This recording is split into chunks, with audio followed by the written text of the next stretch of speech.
Olá, estamos de volta com mais um módulo do Programa de Agentes Multiplicadores de Direitos Humanos. Eu sou João Jorge e hoje, no nosso terceiro módulo, vamos falar sobre as conquistas da população LGBTI e das relações homoafetivas à luz dos direitos humanos na jurisprudência brasileira. Esse tema, particularmente, para mim, é bem suspeito, porque eu, nesses últimos 12 anos, venho trabalhando com ele, desde a minha formação, na minha graduação, nos meus trabalhos, na minha atuação profissional, e pude acompanhar um pouco da evolução do direito homoafetivo no nosso país. Então, falar sobre as relações homoafetivas é sempre de grande importância para os direitos humanos, pois aborda questões pertinentes aos direitos individuais e coletivos, bem como envolve também a matéria constitucional e infraconstitucional e das decisões judiciais que formam o entendimento jurisprudencial brasileiro. Anteriormente, as conquistas, hoje a gente tem um cenário muito mais favorável, mas é importante fazer esse retrospecto histórico. As decisões elas eram favoráveis de acordo com o entendimento judicial que variava de jurisdição para jurisdição.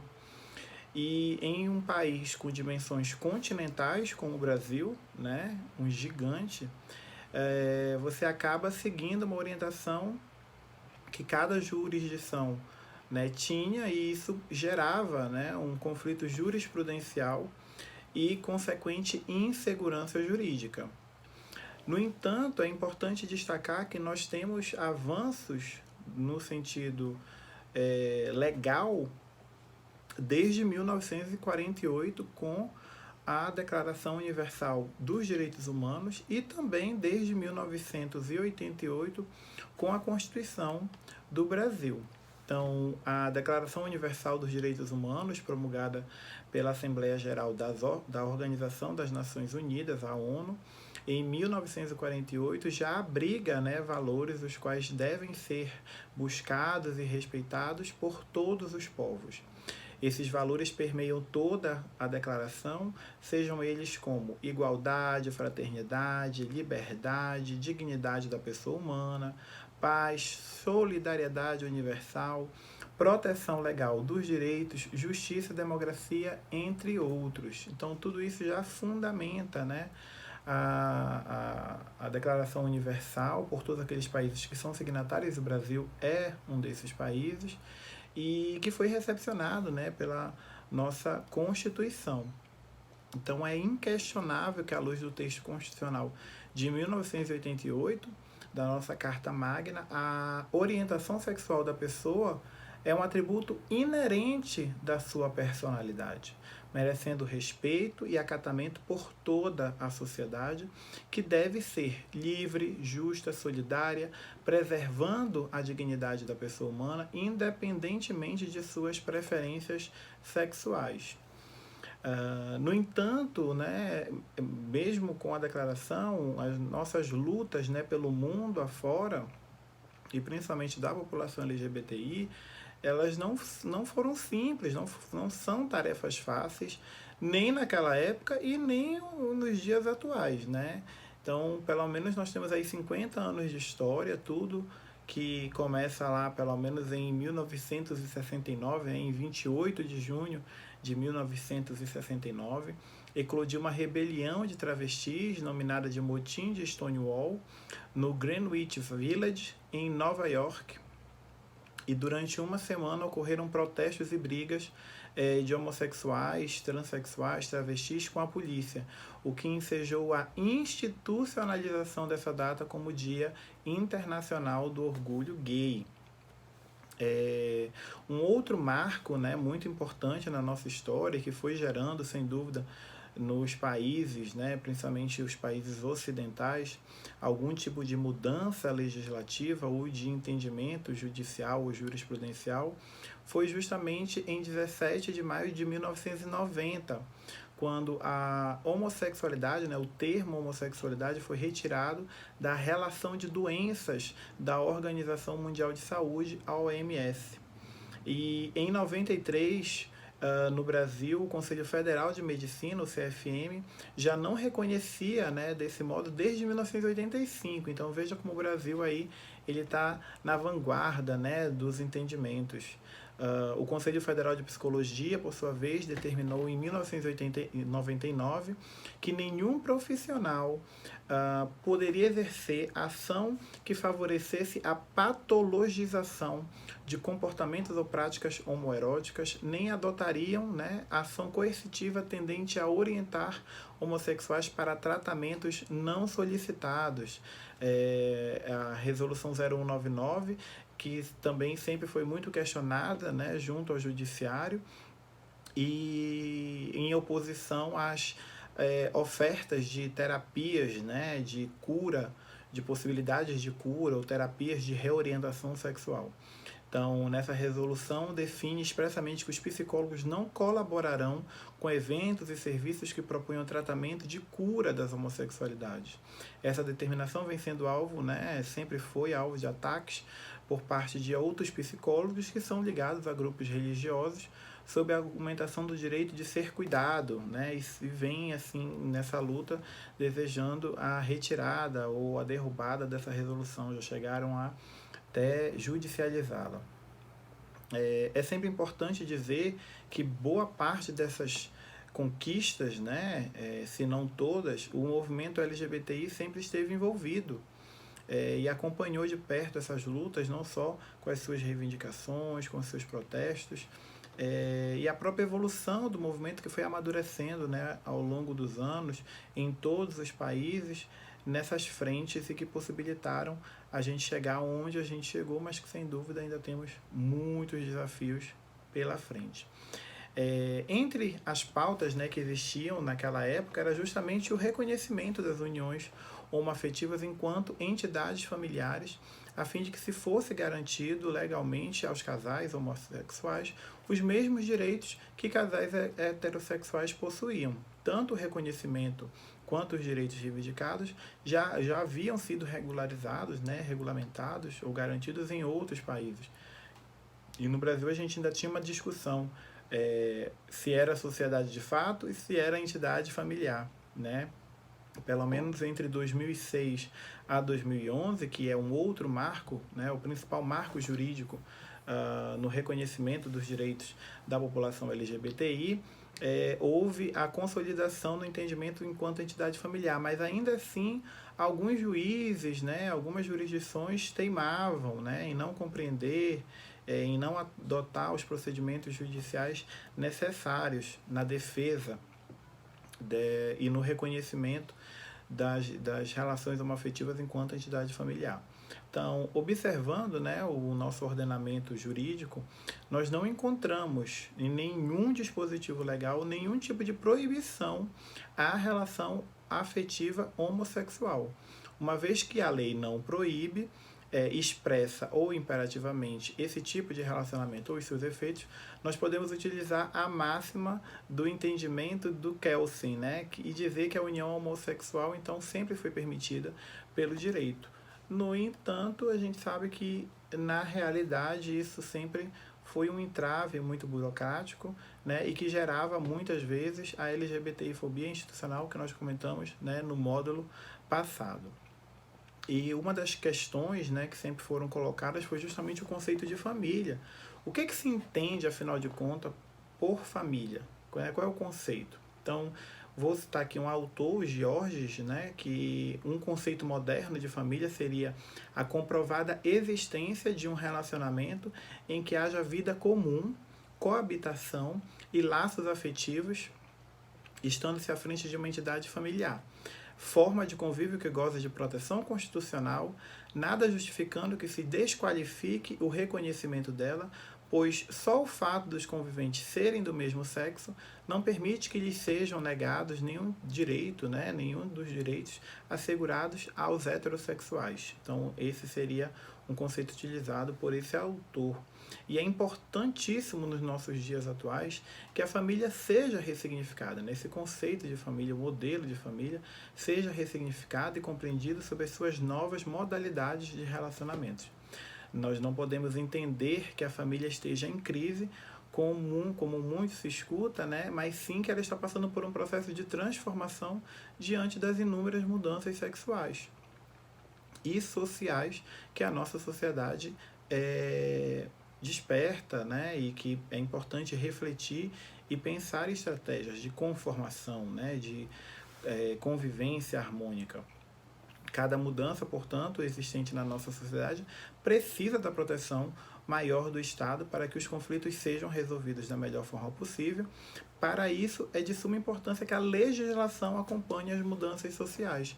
Apesar de tudo isso, a gente sabe que até hoje nós não temos uma legislação ou um estatuto da diversidade que de fato tipifique, legitime e esclareça muitos pontos que ainda são alvo de preconceito, de discriminação e que geram LGBTfobia.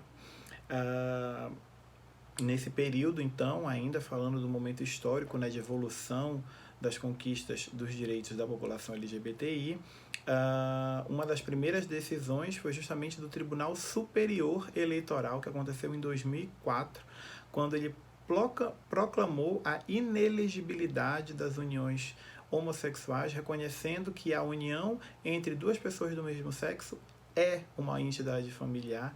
E aí essa decisão foi relacionada a um casal homoafetivo da cidade de Viseu, no Pará, e que gerou essa inelegibilidade porque a sua companheira havia sido, né, candidata e sido eleita, e a candidata anterior, a prefeita anterior, era sua companheira, né, viviam em união estável.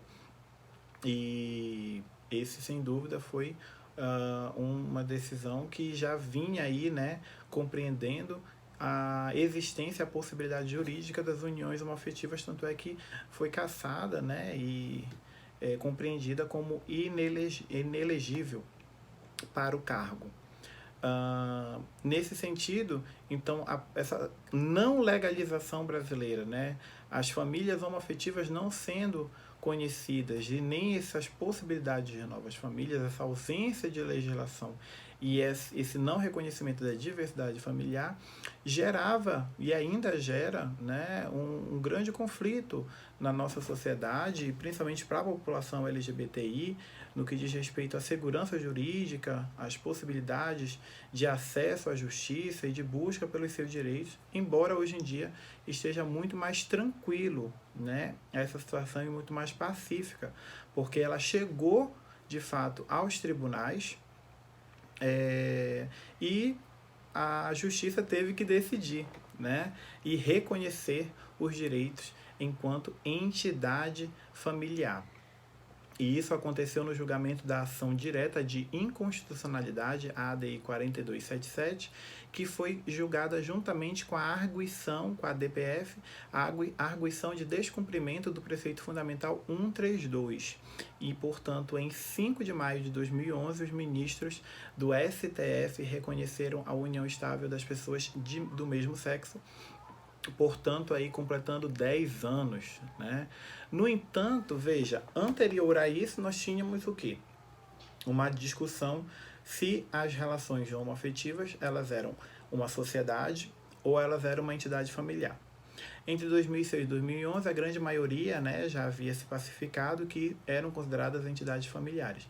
Mas ainda assim não existia uma decisão, né, dos nossos tribunais superiores. Nós tínhamos algumas decisões isoladas, mas sem repercussão geral. Então, portanto, 2011 é um marco, né, nessa história do avanço e das conquistas, porque não só houve esse reconhecimento, essa homogeneidade, nessa pacificação na nossa jurisprudência brasileira, como também o reconhecimento de que todos os direitos previstos na nossa Constituição de 88, eles são tranquilamente aplicáveis às pessoas LGBTI+, assim como as suas relações, né? Embora essa decisão tenha acontecido e seja o nosso marco e seja a referência para todos os direitos que foram sendo, né, reconhecidos a partir de então, entre 2011 e 2013, nós tivemos aí uma lacuna no sentido de, mas afinal de contas, a união estável é possível, mas o casamento também o é? Né? Então, essa falta de regulamentação fazia com que os pedidos em cartórios fossem avaliados caso a caso e resultando em decisões diferentes pelo país. Então, os tribunais de justiça de alguns estados, como São Paulo, já haviam determinado que aos cartórios a aceitação dos pedidos de conversão das uniões estáveis em casamentos civis. Assim, em 16 de maio de 2013, o Conselho Nacional de Justiça, o CNJ, publicou a Resolução 175, que veda aos cartórios a recusa de realizarem um casamento homoafetivo, garantindo assim ainda a conversão daqueles que estivessem na situação de união estável homoafetiva em casamento civil. Então, essa decisão, na verdade, ela está completando aí 8 anos. Então, embora nós tenhamos o reconhecimento há 10 anos, ela de fato só foi efetivada há 8 anos. Então, veja, é tudo muito recente, né? Parece que faz muito tempo, mas nem tanto tempo assim. E mesmo é uma reflexão, né, que eu sempre trago, que mesmo quando nós conseguimos ou conquistamos algum direito, para a gente de fato efetivar aquele direito, ter aquele direito, a gente ainda precisa lutar mais um pouco, né? Nesse sentido, uma outra questão, né, que foi colocada a partir de então, que já era discutida também nos tribunais pelo país, era a questão da adoção, né? Então, nesse sentido, em 2015, a família homoafetiva ela se amplia com o julgamento do recurso extraordinário 846.102, com a legalização da adoção conjunta de filhos, né? No artigo 42 do ERCA, fala somente em cônjuges e concubinos, impossibilitando a biparentalidade, ou seja, na prática, pleitear uma adoção só podia ser feita por um dos membros da relação homoafetiva, constituindo uma família monoparental.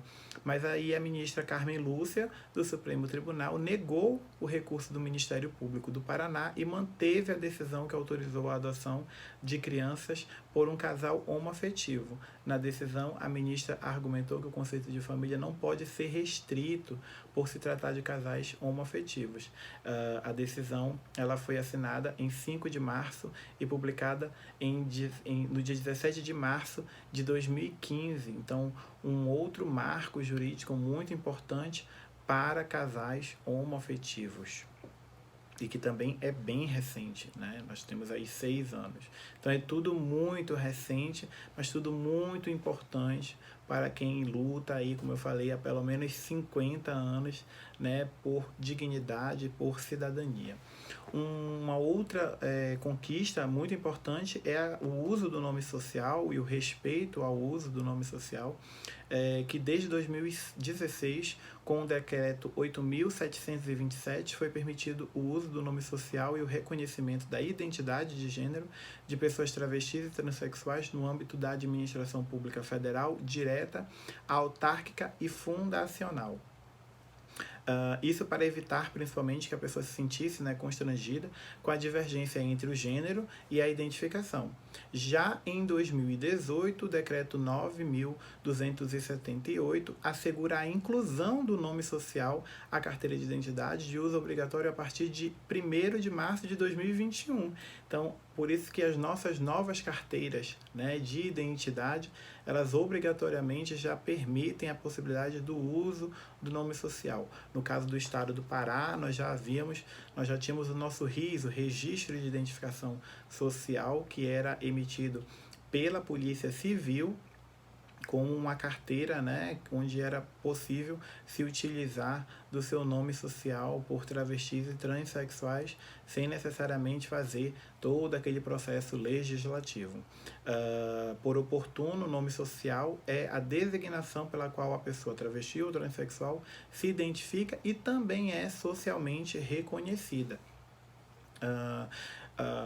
Em 2018, o STF ainda possibilitou, né, reconheceu a possibilidade de alterar o prenome e o designativo de sexo, mesmo que não ocorresse, né, a cirurgia de transgenitalização e independentemente de ordem judicial. Isso era uma questão muito séria. Nós temos, né, alguns relatos de pessoas transexuais que foram constrangidas e, de uma certa forma, até violentadas durante algumas audiências, né, de pedido de mudança, né, de nome do seu registro e identidade, carteira de identidade, em relação à sua mudança, né, a conhecida socialmente como cirurgia de mudança de sexo, né, quando na verdade não seria necessário. Você tem a sua identidade de gênero que não tem nada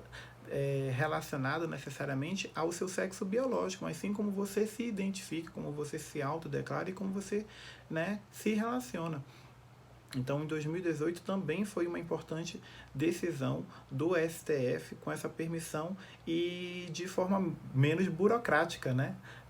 Para que as pessoas transexuais pudessem fazê-lo diretamente no cartório. Embora nós também saibamos que essa conquista não é tão simples assim, porque alguns cartórios exigem, né, o pagamento de algumas custas e taxas, e tem uma série de pedidos, né, de certidões que geram, sem dúvida, um custo e que faz com que nem todas as pessoas transexuais possam, né, realizar essa mudança junto aos cartórios de forma tão simples. E aí, nesse sentido, a importância que eu queria chamar a atenção aqui da necessidade de políticas públicas, inclusive, né, para que pessoas que tenham aí, né, uma vulnerabilidade socioeconômica pudessem conseguir de forma gratuita essa alteração do registro junto aos cartórios sem necessariamente pagar, né, valores que variam aí entre R$400 e R$600, dependendo do cartório e dependendo da cidade. Uma outra conquista, né, muito grande, já falei, citei ela aqui algumas vezes, né, nos módulos anteriores, foi a criminalização da LGBTfobia, que aconteceu no mês de junho, mais precisamente no dia 12 de junho de 2019, mas que foi publicada em 28 de junho de 2019, que também é o dia do orgulho LGBTI. Veja como as datas aí, né, de luta e com Stonewall acabam, né, se repetindo e sendo importantes para nós, né, as datas fundamentais, aí o 17 de maio, o 28 de junho. Então essa decisão ela considerou, né, o crime equiparado ao racismo de acordo com a Lei 7716 de 89.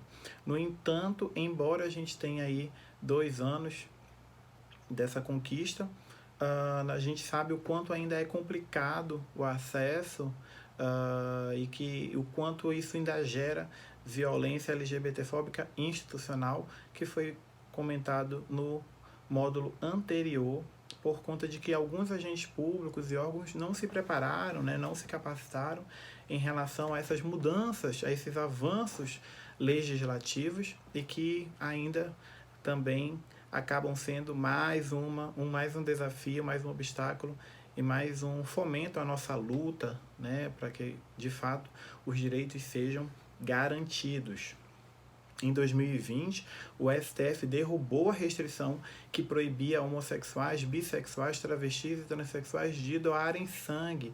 Esse, sem dúvida, era talvez a situação mais absurda que acontecia, né, nos nossos hemocentros por todo o país, onde a pessoa, pelo simples fato de ser homossexual, era proibida de fazer um ato até de solidariedade, né? De doar seu sangue sob uma ótica de que estaria num grupo de risco, quando, por exemplo, uma pessoa que heterossexual, que poderia justamente praticar sexo com outras pessoas de forma desprotegida e sim até ter um comportamento considerado de risco, não era impedida porque era heterossexual ou se declarava de forma heterossexual. E travestis, transexuais, bissexuais e homossexuais, ao se identificarem dessa forma ou declararem, eram automaticamente impedidos.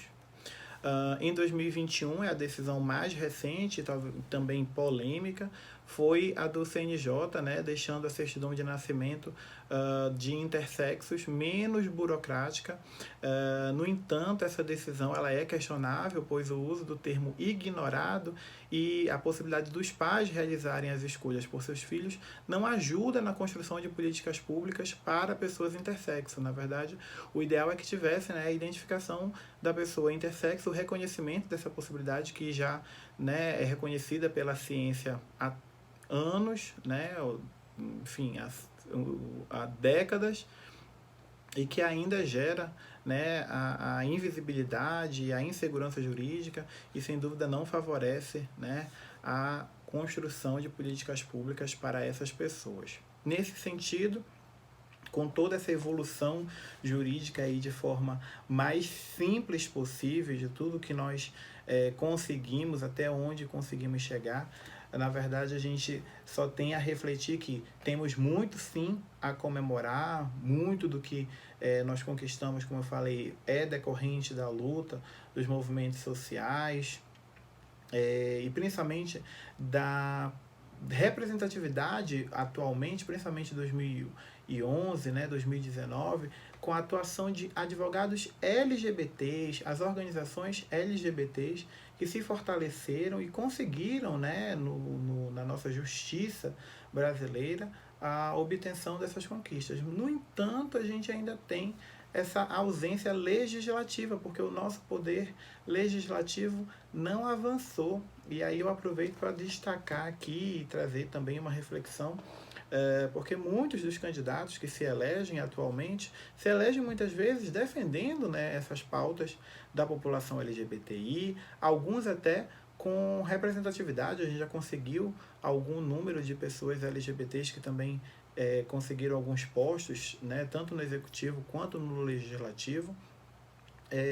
No entanto, quando chegam lá, eles deixam, né, de vestir a nossa bandeira, deixam de fato de apresentar projetos de lei ou de realizarem a articulação política necessária para que de fato essas mudanças legislativas aconteçam, né? Que projetos que estão lá parados ou engavetados há anos aconteçam.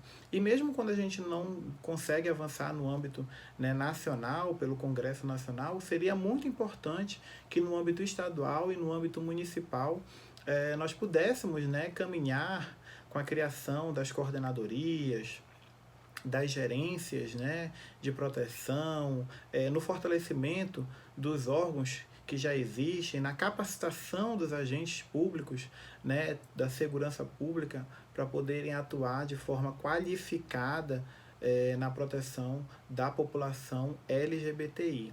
Então, sem dúvida, a gente tem muita coisa a comemorar, mas a gente ainda tem muitos desafios e muitos obstáculos pela frente.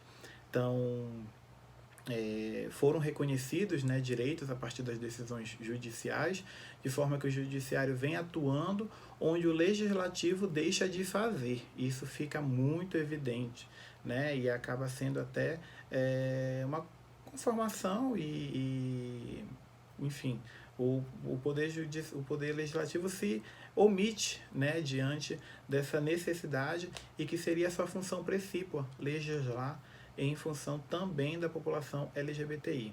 A proteção constitucional ela existe nas relações homoafetivas e assegura o tratamento de tais enquanto entidade familiar, representando uma grande conquista e avanço também no poder judiciário e leia-se, principalmente no STF, porque muitas vezes o caminho na via estadual ele nem sempre é tranquilo, e muitas vezes essas famílias, né, que entraram com essas ações tiveram gastos muito grandes, né? As famílias, por exemplo, que adotam e não conseguiam, né, adotar enquanto casais, ainda sofrem até hoje, muitas vezes, quando procuram o cartório, quando procuram inclusive uma tecnologia de reprodução assistida, acesso ao SUS, entre outros, né, a inclusão do seu companheiro, da sua companheira nos planos de saúde. Então a gente ainda tem muitas lacunas existentes aí, né, e que seria fundamental a existência, né, de uma proteção legislativa, e nós não temos essa legislação, embora hajam projetos, né, que visem ainda por cima, o não reconhecimento das uniões homoafetivas, leia-se o Estatuto da Família, né? Esse que está em singular, né? Não no plural. Esse estatuto ele é um projeto de lei que visa justamente o não reconhecimento das novas famílias, né, existentes, e principalmente tentam atacar esses direitos que foram conquistados junto ao Poder Judiciário. Então, sem dúvida, esse é o nosso maior desafio. Não apenas lutar para que leis, né, sejam aprovadas em nosso favor, mas principalmente não permitir que leis que venham, né, limitar ou acabar com direitos que já foram conquistados possam ser aprovados. Então é uma luta aí muito grande que nós ainda temos pela frente e que precisamos nos unir. Então a reflexão, né, que eu deixo para esse finalzinho aí do módulo é justamente o desafio é como garantir que esse processo seja o mais benéfico e pacífico para garantir a existência da diversidade na unidade. Então, muito obrigado mais uma vez e em breve nós nos vemos no 4º módulo.